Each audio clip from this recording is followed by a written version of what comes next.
Excuse me. Hello, everyone. Mr. Chappa here. I want to apologize for canceling class on such short notice. But I had to make a decision earlier in the day as to whether or not I feel like I could continue in my classes. And I felt it was in everybody's best interest for me to not be in front of you feeling the way I was feeling. But that doesn't mean that we need to stop moving forward. So I plan on making two videos. The first one, this one is going to be shorter than the second. This one is going to wrap up the discussion on right triangles that we started on Monday, March the 27th. And basically, I'm going to use the homework to motivate the discussion. So without further ado, let's get right into that.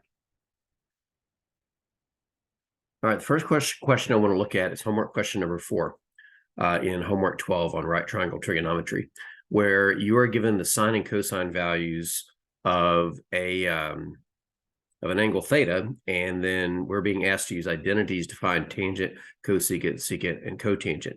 Now, we haven't really discussed trig identities yet, but I want to show you how to do this in the context of what we've already learned in class today. In fact, we could do this based on just one of these trig functions and not the other. But we'll use both of these in this first example, where sine is 12 over 13 and cosine is 5 over 13. The trick to using one trig function to find the values of the other is to use the given trig function to set up a right triangle. For example, now I can't type a theta on here, so I'm just going to put x. If sine of x equals, and let's see, what was it equal to? It was equal to 12 thirteenths. If sine of x is equal to 12 thirteenths, and cosine of x is equal to 5 thirteenths, find the other trig functions: tangent of x, cotangent of x, secant of x, and cosecant of x. Well, one thing that you're going to learn real soon is drawing pictures in trigonometry is a good way to answer questions easily. So to answer this question, the first thing I would do is take this trig ratio, sine of x, and again, in the homework, they use theta. I just can't type a theta, and use this to draw a picture of a triangle. Now, how can we do that? Well, first off, remember that we do trig functions of angles. So this x represents an angle measurement. Let's label this angle on the bottom x. And we know the definitions of all of our trig functions, or at least we should. Sine is opposite over hypotenuse, which means I want to label the opposite side of x 12 and the hypotenuse 13. From that, we can use the Pythagorean theorem to find the remaining adjacent side. 1 second. Okay. Now, they also gave us that cosine of x, or cosine of theta, whichever, was 5 thirteenths. And since cosine is adjacent over hypotenuse, we can deduce that the adjacent side is 5.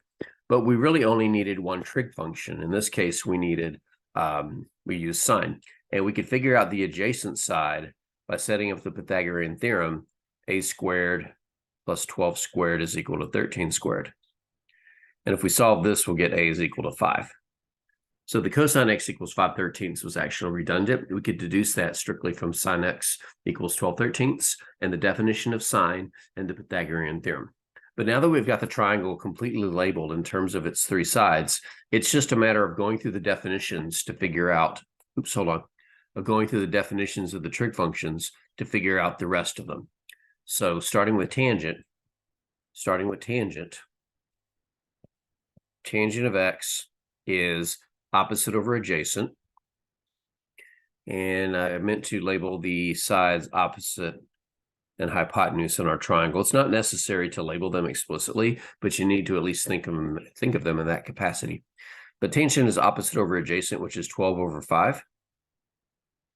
Cotangent of x is the reciprocal of tangent, so it's adjacent over opposite, or just 5 over 12. Cosecant of x, I'm not doing these in any particular order. Cosecant of x is the reciprocal of sine, so it's hypotenuse over opposite, which is 13/5, which also could have easily been, not 13/5, 13/12, which also could have been easily obtained by simply reciprocating the fraction that sine is equal to. And lastly, secant of x is the reciprocal of cosine. So it is hypotenuse over adjacent, which makes it 13 over 5. Again, we could have also got that by simply reciprocating the value of cosine. So using one or more trig functions to find the values of others is not that difficult. You use the one trig function to identify two of the three sides of the triangle, according to the trig definition. Use the Pythagorean theorem to locate the other side of the triangle. Then you can use that triangle to calculate the values of all 6 of your trig functions. All right, let's look at the homework and see if there's any other issues that arrive. Let's see, that's question 4. Question 5 is pretty much the exact same thing. And again, I want to point out that they're saying use identities. We haven't discussed identities yet. That is right around the corner. It will probably be in the next video that I create. But we can just draw the triangle. Same thing here. All right, now we're moving on to a slightly different scenario where we're being asked to calculate sine of theta, B, and C on this right triangle. And we're told that theta is equal to 60 degrees, and A is equal to 6. This is a very common trigonometric situation where you know one side, one angle, and you're asked to find the other information. Okay, I'm just looking at the picture real quick. We got A on the right, B on the bottom, C is the hypotenuse, our angle is 60 degrees, and A is 6. All right, so let's draw this picture. This is question 7 on homework 12, number 7. Did I say the last one was number 4? I did not, but I said it, I just didn't write it. All right, so we're given this triangle with a theta down here. And I notice they put an alpha up there in the corner for that angle. A on the right, B on the bottom, C on the hypotenuse. And we're told that theta equals 60 degrees and side A is equal to 6. And we're asked to find a variety of values. We're asked to find sine of theta, side B, and side C. Okay, so let's start with sine of theta. Well, this is actually pretty straightforward because we're told that theta is 60 degrees. And remember, we have a 30, 60, 90 triangle that will help us find the values of trig functions of 30 degrees and 60 degrees. You can also use the one that I showed you on your fingers, which I'm actually looking at right now. The sine of 60 degrees is the square root of 3 over 2. Again, this is directly from what we talked about on Monday. Sorry, just replying to a text real quick. All right, so we got sine of theta, but how do we find side B? Well, the trick to finding a piece of a triangle using trigonometry is to identify 3 pieces of the triangle, 2 that you know, and the one that you want to know. Don't worry, this is my ring finger. In this case, if we want to find side B, then let me highlight side B. But what other sides do we know? Well, we know side A, and we know angle theta. So the 3 pieces we need to connect are the angle that we know, theta, the side that we know, A, and the side that we want to know, B. And now we need a trig function that ties them all together. In order to find that trig function, we have to ask ourselves how the sides we're looking at are related to the angle that we're looking at. In this picture, A is opposite and B is adjacent. So we need a trig function that uses opposite and adjacent to tie all 3 of these together. That trig function would be tangent. You could also use cotangent, but I'm going to use tangent. Tangent of theta is equal to the opposite side, which is A, over the adjacent side B. And now we can substitute the 2 values that we know. Tangent of 60 degrees is equal to 6 over B. Now we can solve this for B. Now, at some point, we need to evaluate the tangent of 60 degrees, but the tangent of 60, I was looking at my triangle. I told you guys I would do that. The tangent of 60 degrees is the square root of 3. Equals 6 over B. We could put the square root of 3 over 1 and cross multiply, or we could just multiply both sides by B.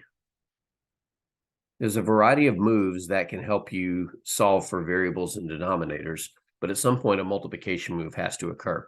On the left side, we get b times the square root of 3. I want to put that in black. And on the right side, we have 6.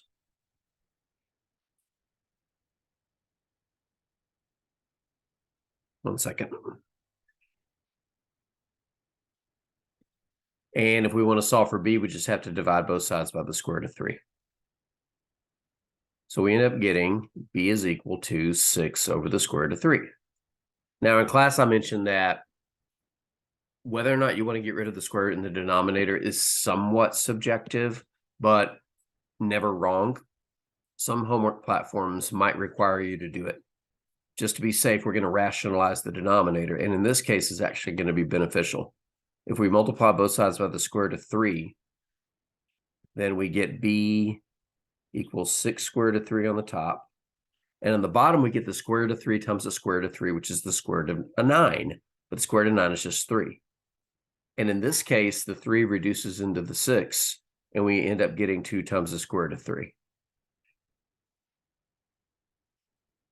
So b is equal to 2 times the square root of 3. We're also asked to find side C, I believe. Let me just check real quick. Yes, we're also asked to find side C. So let's go to the next page and label everything that we currently have. We have a triangle with a 60-degree angle. Side A was 6. Side B on the bottom was 2 times the square root of 3. And we're all set to find side C. Now, how are we going to find side C? Well, the same way we found side B. Pick 2 things that we know, along with the one thing we want to know, C, and then find something that ties them all together. And we actually have a couple of options. Option number 1 is we could do another trig function. For example, if we're going to do a trig function, we need to use the 60 degrees and the C, and then we can use either of the other 2 sides that we want. Let's use the 6 because it doesn't have a square root. If I'm going to use these 3 pieces to set up an equation to solve for C, I need to identify how those pieces are related to the angle and then pick a trig function that ties them together. In this case, 6 is still the opposite side, and C is the hypotenuse. So I would need a trig function that connects opposite and hypotenuse. How about sine? Sine of theta is the opposite side, which is 6, of the hypotenuse, which is C. Excuse me, I said sine of theta. I meant to say sine of 60. It used to be a theta. We replaced it with what it equaled, which was 60. So sine of 60 degrees is the opposite side, which is 6, over the hypotenuse, which is C. The sine of 60 degrees is still the square root of 3 over 2. And I think this would be a good case for cross multiplying. We cross multiply, which only works when you have one fraction equal to one fraction. We have the square root of 3 times C is equal to 12. If we divide both sides by the square root of 3, we get C is equal to 12 divided by the square root of 3, but we can rationalize the denominator. I'm just going to say it. Go ahead and rationalize your denominators, because one or two things will happen. It will simplify the result or it won't. If it simplifies it, good, it was a justified move. If it doesn't simplify it, no harm, no foul. So I'd rather do the move so that when I needed to do it, it got done, instead of not doing the move and then getting dinged when I should have done it and didn't. We get 12 square root of 3 on top, we get a 3 on the bottom. 12 divided by 3 is 4. And we ended up getting C. It's not the only way we could have gotten C. We could have connected side C with the 6 and the 2 square root of 3. What trig function connects those? That's a trick question. It's the Pythagorean theorem. 2 square root of 3 squared plus 6 squared equals C squared. 6 squared is 36. When I square 2 times the square root of 3, I have to square both pieces of it. 2 squared is 4. The square root of 3 squared is 3. So this becomes 4 times 3 is 12. 12 plus 36 is 48. And then we have to take the square root of 48, which can be broken into the square root of 16 times the square root of 3. And we end up getting 4 squared of 3, same answer that we got before. But the idea is when you're solving for a piece of a triangle, you need to connect the thing you want to know with two things that you do know, and then find the trig function, or in this case, the Pythagorean theorem that ties them all together, and then solve it. Let's go back to the homework for a second and see what other issues pop up. Question 8. 18-foot ladder is resting against a wall in such a way that the top of the ladder is 16 feet above the ground. How far from the foot of the ladder is the base of the building? Not going to lie, this is an easy question if you can draw the picture. Usually these ladder problems is you have a ladder leaning up against the wall of a building. So here's my building. Okay. That's supposed to be the ground. It's a little bit too high. Let's move it down. Oh, we got this ladder leaning up against it, and let's draw the ladder red. Why? Why not? That's not happening. There we go. And we're told that, what were we told? We were told that the ladder is 18 feet long, which means on this picture, I can put an 18. Got a right triangle there. And we were also told that the top of the ladder is 16 feet above the ground, which means this side is 16. And the question we're being asked, if you'll forgive my dogs in the background, is how far is the foot of the ladder from the base of the building? So in other words, the question now is, what is x? Well, that's just the Pythagorean theorem. So I don't think there's too much to talk about here. Let's go find a question a little bit more worthy of a discussion. 9. Airplane is flying at an altitude of 4,154 feet, so that's the distance off the ground. The slanted distance directly to the airport is 15,779. And then we wanted to find how far is the airplane horizontally from the airport. So in other words, we got this picture. I'll just draw this one. Here's the ground. Here's the airport. Here's the plane. I'm going to draw it the best that I can. I've drawn worse. We're told how far it is above the ground, and that number was 4,154 feet. And we're also told that the slanted distance directly to the airport is 15,779. In other words, this distance is 15,579. And the question is, what's the horizontal distance along the ground to the airplane? So it's another Pythagorean theorem. Okay, let's go look at the homework again. Maybe. 10. All right, this one I really wanted to get to, because if you notice the angle in it, 40 degrees, is not an angle that we had a special triangle for. Remember, we had a special triangle for 45 degrees, and we had another triangle for that contained both 30 and 60 degrees, since they were complements of each other. The angle relative to the horizontal from the top of a tree to a point 16 feet from the base on the ground is 40 degrees. All right, let's see if we can make some sense of this. Let's draw a tree. Tree. Okay, let's see what we were told. The angle relative to the horizontal from the top of the tree to a point 16 feet from its base. All right, a point 16 feet from its base. So we can go over 16 feet and put that point here. And then we're being told the angle relative to the horizontal, so to the ground, from the top of the tree to that point is 40 degrees. So from the top of the tree to here, this angle is 40 degrees. Now you might argue, isn't that the angle up here? Yes, but alternate interior angles are congruent when you have two parallel lines. So let's not get too heavy into a geometry lesson there. I bet the question is, how tall is the tree? I didn't even look at the question yet. Find the height of the tree. Well, the height of the tree completes this right triangle loosely. So we would need to use a trig function that connects what we know with what we want to know. What we know is this angle, this side, and what we want to know is this side over here. How are the sides related to the angle? The side of length 16 feet is the adjacent side. The side representing the height is the opposite side. So we need a trig function that involves opposite and adjacent. Tangent will work. Cotangent would also work, but let's use tangent. Tangent of the angle, tangent of 40 degrees, equals the opposite side, which is called h for height, over the adjacent side, which is 16. Now, 40 degrees is not a special angle, but we can still solve for h. We can still multiply both sides by 16. And that will give us that the height of this tree is 16 times tangent of 40 degrees.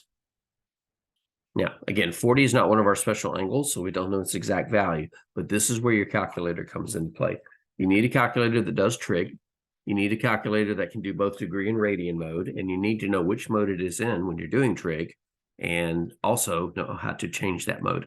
I'm looking at my calculator. It's currently in degree mode. You can't see that. And actually, it's currently in radian mode. But I'm going to switch it over to degree mode. And again, I'm not sure if you can see that, but it's in degree mode now. So now I can type in 16 times tangent of 40 degrees, and it gives me 13 point some stuff. Let's see how many decimal places it wants. Round to 1 decimal place is necessary. I got 13.42 blah, blah, blah, blah, blah. So it rounds off to 13.4 feet. When you need to evaluate a trig function that is not 30, 45, or 60 degrees, it's calculator time. Let's check out the homework. 11. From a window 34 feet above the street, the angle of elevation to the top of the building across the street is 49 degrees, and the angle of depression to the base of this building is 16 degrees. Find the height of the building across the street. All right. This is uses a little bit of vocabulary which you may not be super familiar with, but let's see if we can draw a picture. First off, we have a window 34 feet above the street, probably in a building, and we're looking at another building across the street. So let's draw a couple of buildings here. Building 1, let's draw a street.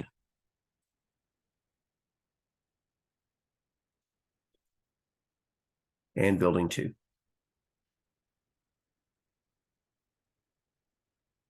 Well, we can't leave it like that. All right, so in building 1, we're at a window. So let's just draw a little window here. We'll put it right here. And now let's start putting in some numbers. The window is 34 feet above the street. Okay, that means that this is 34.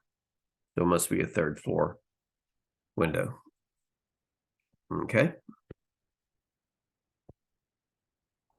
The angle of elevation to the top of the building is 49 degrees. So what does that mean? That means if we look from the window to the top of the building, the angle that we make with the horizontal is 49 degrees. Let's go ahead and shoot it across there. That's the angle of the elevation, the angle you have to elevate your head to look up at something. When you look down, it's called an angle of depression. The angle of depression to the base of the building is 16 degrees. Okay, so this angle is 16 degrees. This is not drawn to scale. Question's probably, how tall is the building across the street? Find the height of the building across the street. Till I've done these enough. Now, you can't do this in one trig function, but we can do it using 2. Now, I'm going to get this set up, but I'm not going to take it all the way to its conclusion. Let's start by looking at the triangle on the top to figure out this height. So let's call that H1. And then we'll also use the triangle on the bottom to figure out this height. And we'll call that H2. On the top triangle, I want to use... Actually, we can't start with the top triangle. And why is that?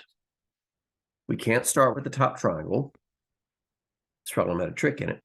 We can't start with the top triangle because in the top triangle, we would want to know this. But the only other information we know about the top triangle is this. So we don't have enough known information on the top triangle to figure out that H1 value. We'll have to come back to that later. On the bottom triangle, we want to figure out this height. we have this angle. And it seems like we don't have a value of one of the sides until you realize that that 34 feet off the ground also corresponds over here. So we do have two known values in the bottom triangle. And now we can find, oh, wait a minute. I know what H2 equals. H2 equals 34. I don't need trig for that. H2 is the green line. 34 is how long the green line is. All right, so sorry, didn't need to trig that up. But what about the other? What about the other triangle? We're still stuck there. This is 34 feet. We know that. We need to find H1 so that we can add it to the 34. So how are we going to do that? Well, here's a problem-solving strategy. On the top triangle, we need three pieces of information. One that we're looking for and two that we already know. Well, we have one that we're looking for and one that we already know, but we don't have a third piece. However, the bottom triangle is completely determined, meaning because we know the 16-degree angle here, the length of the opposite side, and this right angle, we can figure out the rest of that triangle. So any pieces of that triangle are beneficial, or excuse me, are attainable with the correct trig function. How would this help with the top triangle? By finding a feature that both triangles have in common. And the feature that they have in common is this side here. So the plan is to use the bottom triangle, set up a trig function to find the length of that side. Then we can use a trig function on the top to find H1, then we can add it to 34. I'm not going to take this all the way to its conclusion. I'll show you how it plays out in steps. Step number one, on the bottom triangle, we need to figure out how the 34 and the blue side are related to the 16-degree angle. Well, the 34 is opposite the 16-degree angle, and the blue side is adjacent to it, so we would set up tangent. If we set up tangent of 16 degrees, it would be the opposite, which is 34, over the adjacent. Now, shame on me, I haven't given the adjacent side a name yet, but I'll just put ADJ. If we solve this, we'll get that the adjacent side is 34 divided by the tangent of 16 degrees, which is approximately something. But that'll tell us how long that blue side is. And once we know how long the blue side is, then we could do a trig function on the top triangle. It would also be tangent. Because on the top triangle, the side opposite the tangent is H1, which is what we want to know. And the side adjacent to the 49 is the one that we called adjacent in the previous one. So we would take this, put it there, and then solve for H1. So sometimes you got to jump back and forth between two triangles. All right, I think there's one more in here. Number 12. This one's actually not that bad. We have tangent of 5/8, so we want to find the value of that expression over there. The expression contains cosine of theta and sine of theta. So we need to use tangent of theta to find the values of sine theta and cosine theta, put them in the expression, and then simplify it. But this is the same as the beginning. We can draw a triangle that matches tangent of theta, extract the values of cosine and sine from it, and then set up that expression. We'll take a look at it real quick. Let me make sure I know what the question is. Tangent is 5/8. Find a cosine minus sine over cosine plus sine. Okay. If tangent of theta is equal to 5/8, find cosine theta minus sine theta over cosine theta plus sine theta. I believe that's what it was. Just checking real quick. Yes. All right. So to do this, we'll draw the triangle for tangent of theta by using the definition of tangent, which is opposite over adjacent. We label the opposite side of the angle 5 and the adjacent side 8. And then we can do the Pythagorean theorem to find the hypotenuse. I'll go ahead and just do it because that should be a skill that we don't have to talk about too much. 8 squared plus 5 squared equals 89. So our hypotenuse ends up being the square root of 89. Inconvenient, but it is what it is. And as a consequence, cosine of theta minus sine of theta over cosine of theta plus sine of theta All right. Cosine of theta is adjacent over hypotenuse, so it's 8 over the square root of 89. Sine of theta is opposite over hypotenuse, so it's 5 over the square root of 89. And on the bottom, we just have the corresponding addition problem. Well, luckily, both sides have common denominators, so we can merge the two fractions together on both sides. On the top, 8 minus 5 is 3, so we have 3 over the square root of 89. And on the bottom, 8 plus 5 is 13, so we have 13 over the square root of 89. Now, we're not out of the woods yet. Anytime you see one fraction on the top of one fraction, you can think of it as a division problem. So 3 over 89 divided by 13 over the square root of 89 gets reciprocated into the square root of 89 over 13. Square root of 89 is canceled when we get 3/13. Interesting. Very interesting. All right, so I think I've shown you enough for homework 12. I probably won't get the homework 13 video up until tomorrow, but please keep an eye on Canvas for it because I do expect you to watch it before class on Monday.